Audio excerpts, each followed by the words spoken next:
राम राम जी। आत्म मंथन में आप सबका स्वागत है। बात करेंगे शिवरात्रि के बारे में। शिवरात्रि अपने आप में ही कहती है रात्रि का पूजन। हम लोग क्या करते हैं, ऑफिस जाना है, कामों पे जाना है, बच्चों को स्कूल भेजना है, ले लो बच्चे जल्दी जल्दी से जल लो, जाके शिव जी पे चढ़ाओ और चलते बनो, अपने अपने कामों पे जाओ। देखो, वो एक अलग चीज है। अगर आप चले गए हो और आज आके सुबह सुबह आप जल अर्पण कर रहे हो तो उस समय पे आप अध्यात्म की तरफ नहीं हो। ठीक है, एक रूटीन है जो आप उस चीज को कर रहे हो। ठीक है, कर सकते हैं, कोई प्रॉब्लम नहीं है, लेकिन मेरे हिसाब से रात्रि का पूजन जो है विशेष है। ठीक है, रात में आप जाएं, जोड़े से पूजा करें। सामान मैं आपको बता दूंगी, सुबह भी आपने अगर सामान लेके जाके पूजा कर लिया तो कोई दिक्कत नहीं है। रात को ध्यान करना। अब शिवरात्रि का असल मतलब क्या है? देखो, इस दिन शिव जी का और माँ पार्वती का विवाह जो है संपूर्ण हुआ था। तो प्रकृति का और शिव का जो मिलन है वो सर्वोपरि है। हर जो कुछ ब्रह्मांड में हो रहा है वो हर कुछ हमारे शरीर में भी होता है। ठीक है, ऐसा नहीं है कि हम उससे परे हैं। जब ये शिवरात्रि आती है, यहाँ पर वैसे तो हर मास में आती है, लेकिन ये वाली शिवरात्रि जो है विशेष होती है। यहाँ पर जो शिव है वो शव के समान है, शक्ति के बिना। उसी प्रकार से हमारा जो शरीर है वो भी शव के समान है, शक्ति के बिना। सेम है ना? तो शक्ति बैठी कहाँ है? मूलाधार चक्र में बैठी है। उसे शिव से मिलाना है। ठीक है, तो यहाँ से कुंडलनी जागरण करने का एक तरीका है। घूम फिर के हम कितने अनुष्ठान कर लें, कितनी पूजा कर लें, कुछ भी कर लें, ध्यान साधना, ध्यान अध्यात्म, यही इसका एंड है। यानी कि कुंडलनी जागरण ही इसका एंड है। तो बहुत जल्दी से कुंडलिनी जागरण नहीं हो जाती। विशेष होते हैं जिन पे बहुत कृपा होती है और उनको जल्दी जो है परिणाम मिल जाता है। अगर हम बहुत एज करके, बड़े होकर, यानी कि 40-45 से बड़े होकर के हम कुंडलिनी की तरफ बढ़ते हैं तो उसको उतना ही प्रोसेस करने में टाइम लगता है, उसे उतना ही समय लगता है। तो यहाँ पर आपको 45 से पहले ही लोग कहते हैं मैं अभी क्या करूं, अभी करो। अगर अभी करोगे तो ही सारी चीजें समझ में आएंगी, आपको किसी की जरूरत नहीं पड़ेगी, सब चीजें आप खुद अंडरस्टैंड करोगे, खुद एक्सपीरियंस करोगे। मैं जब बच्चों को सिखाया करती थी तो कितने एक्सपीरियंसेस ऐसे होते थे जो मैं अपने उनको शेयर नहीं करती थी। रीजन क्या है? वो खुद ही अपने माइंड में वही चीज इमेजिन करने लगते हैं और वही चीज बताने लगते हैं। तो वो चीज नहीं करनी होती, उनके एक्सपीरियंसेस सुनने होते हैं। हर इंसान को अलग तरह का एक्सपीरियंस होता है, अलग जगह अटकाव होता है।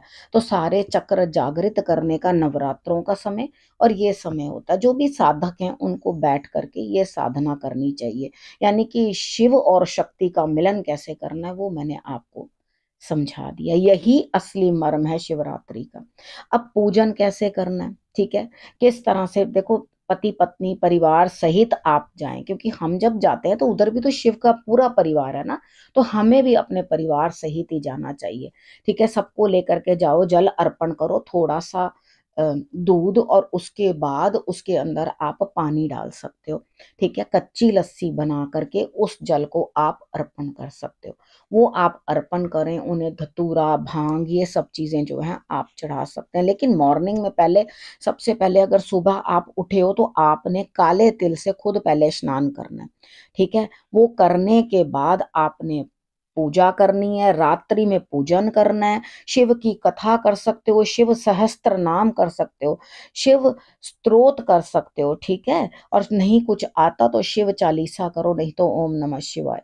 ठीक है, इतना करते रहो।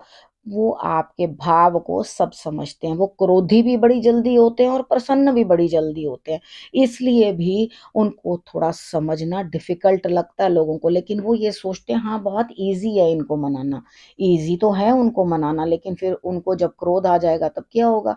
तो इसलिए अपना आचरण शुद्ध रखना है। देखो, 3 तत्वों का अपने अंदर जो है आपने उजागर करना है। पहले ऊर्जा, फिर आभा, फिर ज्योति, और सात्विक होना बहुत जरूरी है। अगर ये सब चीजें नहीं है तो शिव से शक्ति का मिलन असंभव है। ठीक है, उसे करने की कोशिश करो। अब व्रत रख लिया, कथाएं कर ली, शिव की कथा कर ली, अगले दिन आपने भोजन करना है। जो लोग मीठा भोजन नहीं कर सकते, इतना लंबा व्रत नहीं रख सकते, देखो शिवरात्रि कंप्लीट होगी, रात कंप्लीट होगी तो ही तो अगले दिन भोजन करेंगे। वो लोग व्रत रखना भी चाहते हैं, बच्चे हैं और बुजुर्ग हैं, नहीं इतना संयम मना सकते, तो कोई बात नहीं। जो नवरात्रों का भोजन बनता है, स्वांग के चावल, कुट्टू की रोटी, ये सब बनाकर, आलू की सब्जी बना करके आप सेंधा नमक डालकर खा सकते हैं, कोई दिक्कत नहीं है। फलाहार रखना चाहें तो फलाहार कर सकते हैं, ठीक है। इतना आप कर लोगे तो आप देखोगे विशेष आपके जो है सारे चीजें पूर्ण होने लगेंगी। अब इंस्टा में मैं आप लोगों को छोटे छोटे उपाय भी बताऊंगी कि क्या क्या उपाय करने हैं किस किस चीज के लिए, ठीक है। यहाँ पर आपको पहले सारी सामग्री जो है, पूजा की सामग्री इकट्ठी कर लो। बेलपत्र 108 ना मिले, क्योंकि सबको मारा मारा है, सबको 108 चाहिए तो रिपीट कर सकते हैं, उसको कोई प्रॉब्लम नहीं है। उसके बाद धतूरा, दूध, दही, घी, शक्कर, फल, फूल, सफेद चंदन, गंगा जल, जनेऊ, जयफल, ठीक है। आपके पास शिवलिंग कौन सा है? पारद, स्फटिक, नर्मदेश्वर। मंदिर जाना चाहते हो मंदिर जाके करो, घर में बैठ के करना चाहते हो रुद्राभिषेक तो घर पे भी कर सकते हैं, कोई प्रॉब्लम नहीं है, आप खुद भी कर सकते हैं, ठीक है। इस चीज में कुछ भी ज्यादा करने की जरूरत नहीं होती। पहले उनको आसन दो, आसन समर्पयामि, ठीक है। फिर पाद्यम समर्पयामि, अर्घ्यम समर्पयामि, आचनम समर्पयामि, स्नानम समर्पयामि, मौली तोड़ के, ठीक है।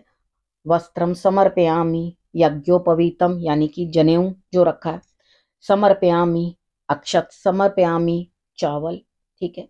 इस तरह से करके आप नॉर्मल छोटी सी पूजा खुद भी कर सकते हैं, ठीक है। क्योंकि प्रभु सिर्फ आपका भाव देखते हैं, बाकी मंदिर जाना चाहिए क्योंकि बहुत एनर्जी होती है।